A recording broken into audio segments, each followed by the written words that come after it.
کس طرح چلتی ہیں، ان کی آبادی کی جو ترقی ہے وہ کیسے ہوتی ہے، ان کے وسائل کو کس طرح بروکار لایا جاتا ہے۔ آپ اندازہ لگائیں 85,000 میل مربع میل سے میں یہاں میں مربع میل لے رہا ہوں، اور اگر کلومیٹر بنائیں تو 3 لاکھ سے اوپر چلی جاتی ہے۔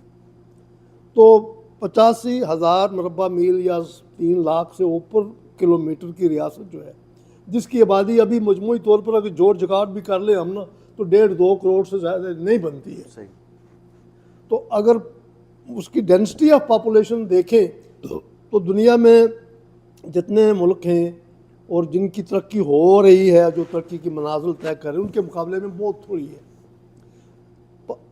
کشمیر شروع دن سے، یعنی کہ آج وہ کشمیر ہے محکوم و مجبور و فقیر، کل جسے اہل نظر کہتے تھے ایران صغیر، اس سینہ افلاک سے اٹھتی ہے آہ دردناک، مرد حق ہوتا ہے جب مرعوب سلطان و امیر، آہ یہ قوم، یہ سنیں ذرا، آہ یہ قوم نجیب و چرب دست و تر دماغ، کیا بات ہے۔ اب وہ لوگ جو کہتے ہیں کہ کشمیر کے وسائل نہیں ہیں، اب وہ سے سن لیں، آہ یہ قوم و نجیب و چرب دست و تر دماغ، یہ افرادی قوت کی بات ہو رہی ہے۔ آہ یہ قوم نجیب و چرب دست و، نجیب الطرفین پاکیزہ قوم، اور چرب دست و ماہر، ہر کام میں ماہر، تر دماغ عقل مند دانشور شعور والے۔ وہ تو اگر کوئی سن رہا ہے اس وقت میرے اس پروگرام کو، اور جس کا یہ موقف ہے کہ ریاست جموں کشمیر جو ہے وہ کسی دوسرے ملک کی مدد کے بغیر چل نہیں سکتی، تو ذرا یہ غور کرے، یہ کون کہہ رہا ہے؟ مصور پاکستان، میں نہیں کہہ رہا، بالکل یہ مصور پاکستان کہہ رہا ہے۔ میں نے 2 فیکٹر بتائے نا، زمینی وسائل اور افرادی وسائل۔ زمینی وسائل کی تو یہاں سے آتی ہے نا کہ آج یہ قوم ہے مطلب کہ مجبور و فقیر، کل جسے اہل نظر کہتے تھے ایران صغیر، یعنی ایران کے جو وسائل ہیں قدرتی، اس کے برابر کے وسائل کس کے ہیں؟ ریاست جموں کشمیر کی۔ تو پہلی بات کلیئر ہو گئی کہ ہمارے کتنے وسائل ہیں، کہ ایران جیسا ملک ہے وسائل کے اعتبار سے۔ اور افرادی قوت، چرب دست و تر دماغ، نجیب و چرب دست و تر دماغ، تو ہمارے پاس افرادی قوت کی باصلاحیت افرادی قوت بھی ہے۔ اور پھر اگر ہم تاریخ میں دیکھیں تو ریاست جموں کشمیر قدیم زمانے سے، بہت پہلے سے ایک الگ تھلگ ملک کی حیثیت سے اپنی اکانومی کو فیڈ کرتے رہی ہے۔ اور اگر ہم اس کو اس دن سے لے لیں جس دن سے کہ یہ مارچ 1846 سے جب یہ ریاست جو ہے وہ مہاراجہ گلاب سنگھ کے پاس آئی، تو اس وقت سے لے کر آخری دم تک یہ ریاست انڈیپینڈنٹلی اپنا کام چلاتی رہی ہے۔ اور اب بھی صرف ایک جو ڈپارٹمنٹ ہے جس کو ہم ٹورزم کہتے ہیں، سوئٹزرلینڈ میں کیا ہے؟ کوئی جنگلات ہیں، یا سوئٹزرلینڈ میں کوئی مطلب کوئی زرعی زمین ہے، یا سوئٹزرلینڈ کے کوئی اور کوئی صنعت ہے؟ نہیں ہے نا۔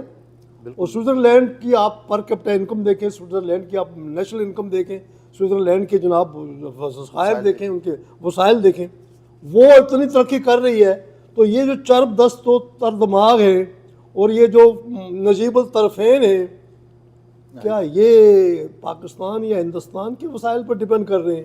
خدا کا خوف کرو یار، اس طرح کی باتیں نہ کرو، اپنی لا علمی کا یہ اشتہار نہ لگاؤ، اور لا علمی پہ توبہ کریں۔ اور لا علمی پہ آپ کا یہ فرمانا بالکل ٹھیک ہے کہ توبہ کریں۔ اب رہی بات جی کہ لوگ کہتے ہیں جی وہ جب منگلہ ڈیم بنا تو حکومت پاکستان نے ان کشمیریوں کو پرمٹ دیے اور یہ لوگ جناب باہر گئے، تو پھر ان لوگوں نے تھوڑی کمائی شمائی شروع کر لی، تو آپ یہ آج ہمیں یہ آنکھیں دکھاتے ہیں۔ او خدا کے بندو، او عقل کے اندھو، اس طرح کی باتیں نہ کرو۔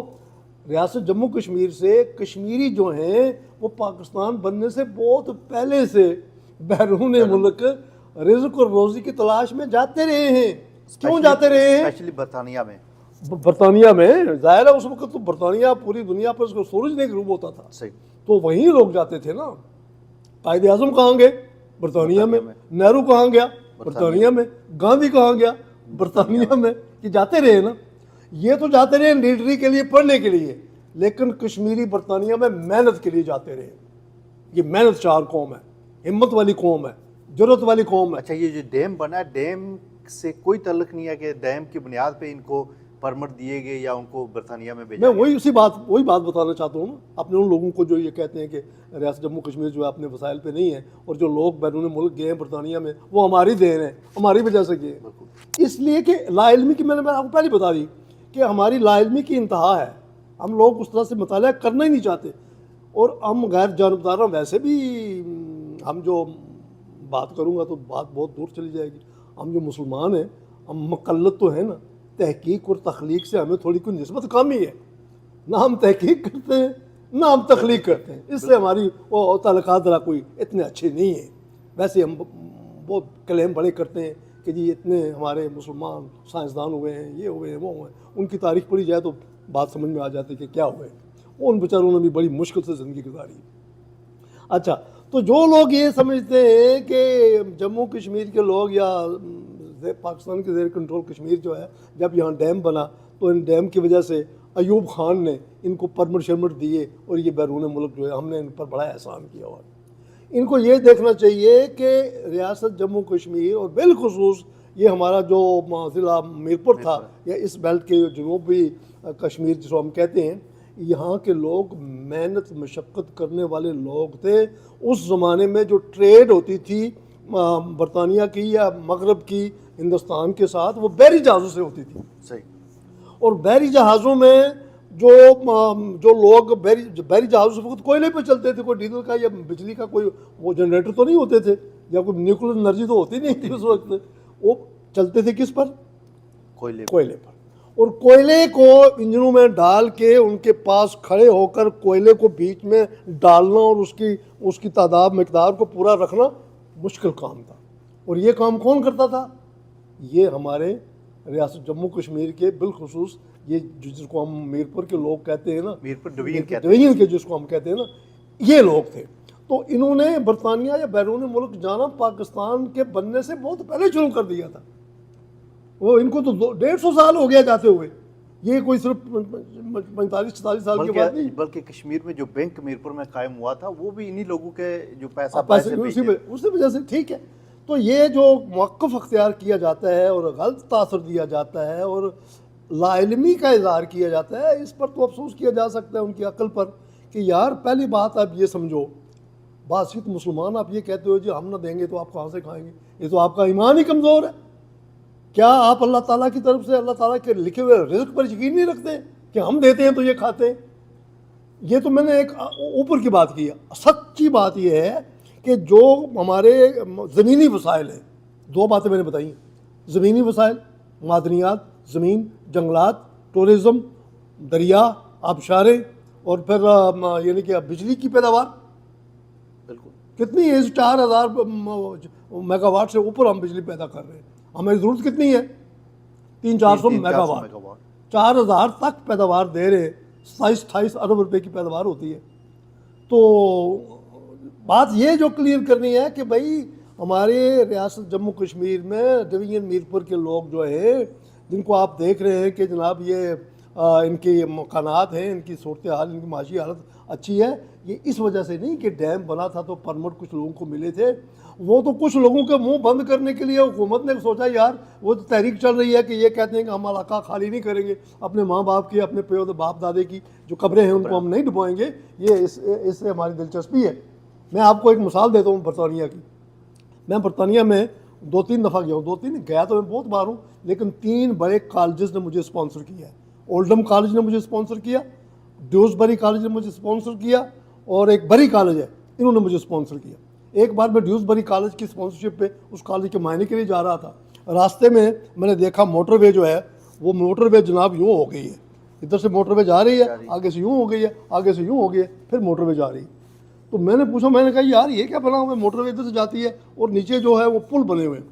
تو مجھے بتایا گیا کہ یہ جو موٹر وے کے درمیان کا جو رقبہ ہے یہ تھوڑا سا ایکسٹریکٹ ہے, یہ زمینی خطہ جو ہے, اور یہ جو مکان ہے اس کے مالک نے کہا کہ میں موٹر وے نہیں گزرنے دوں گا, یہ میرے باپ دادے کی جگہ ہے, ہم اپنے باپ دادے کی جگہ کو کسی کو دینے کے لیے تیار نہیں ہوں. اور موٹر وے والوں نے جناب ہائی کورٹ میں مقدمہ کر دیا. ہائی کورٹ نے اسی آدمی کے حق میں فیصلہ دیا. یہ ہیں عدالتیں. یہ وہ عدالتیں نہیں ہیں جو ادھر اسلام آباد میں یا دہلی میں بیٹھی ہوئی ہیں. بالکل یہ قانون ہے. یہ وہ عدالتیں نہیں ہیں جو اسلام آباد میں یا دہلی میں بیٹھی ہوئی ہیں. یہ وہ عدالت ہے جو انصاف کرنے والی ہے. ہائی کورٹ نے فیصلہ اسی آدمی کے جو مالک تھا. یہ میں لوگوں کو سمجھانے کے لیے بات بتا رہا ہوں کہ آپ کہتے ہو کہ جی مطلب کہ میر پور والوں کے پاس یا آزاد جموں کشمیر کے لوگوں کے پاس کون سے وسائل ہیں, تو میں آپ کو وسائل کی اہمیت بتا رہا ہوں. تو اس شخص نے جب موٹر وے والوں نے اس کے خلاف کہا جی یہ پبلک ویلفیئر کے لیے ہم موٹر وے بنا رہے ہیں تو ہمیں راستہ دیا جانا چاہیے, تو عدالت نے کہا نو, وہ بندہ جو اس کا مالک ہے اس کی مرضی کے بغیر یہ نہیں چل سکتا کام. انہوں نے اس کے مطلب اپیل کر دی جوری میں اوپر, یوں سمجھیں سپریم کورٹ میں. سپریم کورٹ نے کہا کہ اس بندے کا موقف ٹھیک ہے. تو یار ایک اتنی ساری جگہ برطانیہ میں ایک آدمی موٹر وے کو نہیں دے رہا, تو کشمیریوں نے پورا ضلع آپ کو دے دیا ہے. تو پھر بھی آپ کشمیریوں کی محبت پیار سے اور ان کے اظہار پر آپ یعنی کیا امن صدقنا نہیں کرتے ہو, تو یہ اچھی بات نہیں ہے. کشمیر کے لوگ صرف پاکستان ایوب خان کے پرمٹوں کی وجہ سے بیرون ملک نہیں گئے.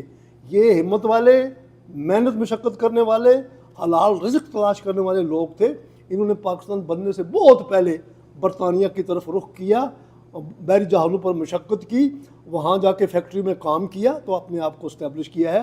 تو ایک دم سے سن لو میرے دوستوں, میرے مہربانوں, پاکستان کے میرے بھائیوں اور باقی ہندوستان میں بسنے والے لوگوں جو مجھے سن رہے ہو, کہ ریاست جموں کشمیر اپنے وسائل کے اعتبار سے دنیا کی امیر ترین ریاست ہے. میں نے 2 فیکٹر بتا دیے ہیں, ایک اس کے زمینی وسائل ہیں, ایک اس کے افرادی وسائل ہیں, اور ساتھ ہی مصور پاکستان کے 2-4 اشعار بھی آپ کو بتا دیے ہیں. ان اشعار کی روشنی میں آپ اندازہ کر سکتے ہو. میں ایک بار پھر یہ پڑھ کے سنا دیتا ہوں ان لوگوں کو جو یہ سمجھتے ہیں کہ ہم پرمٹ نہ دیتے تو یہ کشمیری میر پور کے لوگ کیا کرتے. سن لو کیا کہتے ہیں. میں اس کی تشریح ایک بار کر چکا ہوں, پھر کروں گا, تاکہ آپ کے اندر جو سوچ کی کجی ہے, جو آپ یہ سمجھتے ہو کہ ہم نہ ہوں گے تو شاید یہ نہیں ہوں گے, بابا یہ نہیں ہے. سن لیں, کہتے ہیں آج وہ کشمیر ہے مجبور و محکوم و فقیر. کشمیر ہے یعنی آج, اس کا مطلب ہے پہلے نہیں تھا, اس کا مطلب ہے پہلے نہیں تھا. آج وہ کشمیر ہے محکوم و مجبور و فقیر, کل جسے اہل نظر کہتے تھے ایران صغیر, یعنی ایران صغیر کے ہم پلہ یہ ملک تھا. اور یہ قوم و نجیب و چرب دست و تر دماغ, اور یہ افرادی قوت ہے, نجیب و چرب دست و تر دماغ. یہ تو علامہ اقبال نے کہہ دیا, رفیق بھٹی نہیں کہہ رہا, اور نہ ہی محمد اورنگزیب صاحب اس کی تائید کر رہے. یہ طے شدہ بات ہے کہ ہماری ریاست کے الحمدللہ اتنے وسائل ہیں کہ ہم تو ہندوستان اور پاکستان کو فیڈ کر بھی رہے ہیں. کیا ہمارے ڈیم فیڈ نہیں کر رہے؟ کیا ہمارے جنگلات فیڈ نہیں کر رہے؟ کیا ہمارے دریا جو ہے ہندوستان اور پاکستان کی معیشت کو فیڈ نہیں کر رہے؟ بالکل 100% کر رہے ہیں نا. بلکہ آج جو اوورسیز ہیں وہی جتنے ویلفیئر کے کام ہیں وہ تو انہی پہ آپ کشمیر کو خوبصورت دیکھتے ہیں کہ ان لوگوں کا بڑا کردار ہے. ہاں جی, ہاں جی. تو یہ پاکستان کے بجٹ پہ صرف نہیں پلتے, بلکہ بجٹ تو وہ جو انہوں نے اشرافیہ رکھی ہوئی ہے وہ کھا جاتے ہیں. یہ تو بیسیکلی اوورسیز جو کشمیری ہیں جو جس دور میں بھی گئے ہیں انہوں نے آ کے پیچھے اپنے ملک کا خیال رکھا, اپنے لوگوں کا خیال رکھا. لہٰذا ہندوستان اور پاکستان کے وزراء کرام, قائدین, مشیران گرامی جو یہ لوگوں کو تاثر دیتے ہیں کہ کشمیری جو ہے یا کشمیر جو ہے وہ ہندوستان اور پاکستان کی مدد کے بغیر زندہ نہیں رہ سکتے, یہ جو لوگ موقف اختیار کرتے ہیں یا تو ان کو کشمیر کی جغرافیے کا اور جغرافیائی حیثیت کا اور ان کے معدنیات کا اور ان کے قدرتی وسائل کا اور ان کے عطیات خداوندی سے واقف نہیں ہیں, اور اسی طرح وہ کشمیریوں کی محنت اور مشقت اور ان کی تدبر اور ان کی ہمت اور ان کے عقل و شعور کی سطح سے واقف نہیں ہیں. اس لا علمی میں یہ بات تو کرتے ہیں, اگر تو کرتے رہے. حقائق جو وہی ہے جو میں نے بیان کی ہے کہ کشمیر کے پاس اتنے وسائل ہیں کہ یہ ملک دوسرے ملکوں کی مدد کر سکتا ہے, اور ہم کر بھی رہے ہیں. نظر نہیں آ رہے, ہم کو مانتے نہیں ہیں, تسلیم نہیں کرتے. بالکل بات ہو رہی ہے, مدد تو ہم کر رہے ہیں, کہیں دریا کی مدد سے کر رہے ہیں, کہیں بجلی کی کرنٹ سے کر رہے ہیں, کہیں غیر ملکی جو ہمارے زر مبادلہ کی صورت میں کر رہے ہیں, کہیں بارڈروں پہ کر رہے ہیں. دیکھیں نا, بارڈروں پہ تو ہم ہی کر, ہمارا ہی مطلب کشمیر کی ساتھ پر فوج تو لڑتی ہے, فوج کا تو کام ہے لڑنا, اور ان کو لڑانا بھی کی ضرورت ہے. یہ اسٹریٹجی ہے, یہ حکمت عملی ہے کہ فوج کو بینکوں میں بٹھا کے تو راشن نہیں دینا, ان کا پیٹ نہیں پالنا ہے, ان کو موٹا نہیں کرنا ہے, ان کو لڑانا بھی ہے تاکہ وہ لڑنے کی ان میں عادت بن جائے. تو جب لڑتے ہیں تو مارے کون جاتے ہیں؟ کشمیری. وہ بھی قربانی کس کے لیے دی جا رہے ہیں؟ ہم ہندوستان اور پاکستان کے لیے قربانیاں دے رہے ہیں, اور ہندوستان اور پاکستان اپنی آزادی کی موج میلے کر رہے ہیں, اور ہمیں کہہ رہے ہیں کہ جی یہ کیا کریں گے جی, ان کو آزادی, یہ کیسے رہ سکتے ہیں؟ بالکل. تو بھائی ہم رہ سکتے ہیں, آپ ہمارے ساتھ محبت کر کے نا ہمارے ساتھ پیار کا سلوک کرو, ہماری حیثیت کو تسلیم کرو, ہم تمہارے لیے محبت پیار کا ترقی کا وسیلہ بن سکتے ہیں. سوچو تو صحیح نا, ذرا تھوڑا سا ریویس کرو نا.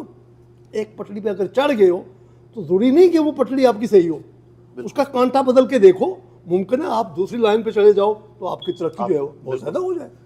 تو یہ پہلو بھی دیکھنے کا ہے. So it is very much clear, I may say from here, sitting here in New York with your this channel say Pahadi Rang Media, that the state of Jammu and Kashmir has the rich mineral, say natural, and the human resources to develop it more than any developed country.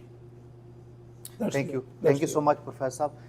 ناظرین, میں کشمیر کے especially نوجوانوں سے کہوں گا کہ یہ programme لازمی سنیں اور اس پہ اپنی رائے کا بھی اظہار کریں کہ جو پروفیسر صاحب نے بات کی ہے کہ کشمیر کے وسائل اتنے ہیں کہ یہ دوسرے ملکوں کو فیڈ کر رہا ہے, نہ کہ اگر کوئی یہ کہے کہ کشمیر کو کوئی ملک سپورٹ کر رہا ہے, کوئی کسی کے بغیر زندہ نہیں رہ سکتا.